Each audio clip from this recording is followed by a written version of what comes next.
వాటిల్లు.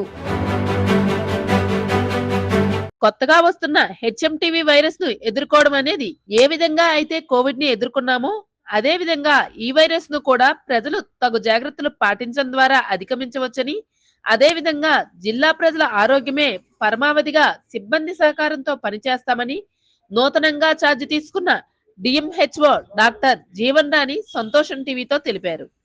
డిఎంఎండ్హెచ్ఓగా నేను 2 days back charge తీసుకోవడం జరిగింది. అంటే సెకండ్ జాయిన్ అయ్యాను. ఐఎమ్ డాక్టర్ జీవన్ రాణి.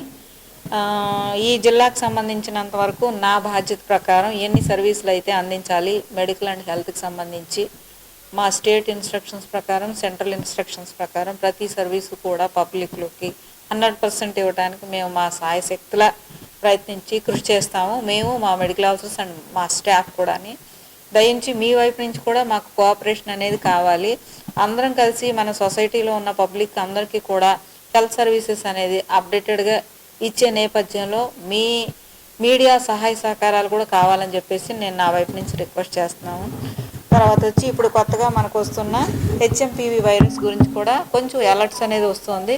దాని నేపథ్యంలో కూడా మీ వైపు నుంచి మాకు పబ్లిక్లో ప్యానిక్ అవ్వద్దు, కానీ జాగ్రత్తలు ఎలా తీసుకోవాలి, కోవిడ్ టైంలో కోవిడ్ అప్రోప్రియేట్ మెజర్స్ ఎలా తీసుకుని దాన్ని జయించామో అదే విధంగా ఉండాలని చెప్పేసి మీ వైపు నుంచి పబ్లిక్లోకి వెర్షన్ తీసుకెళ్తే అది which is very helpful for us.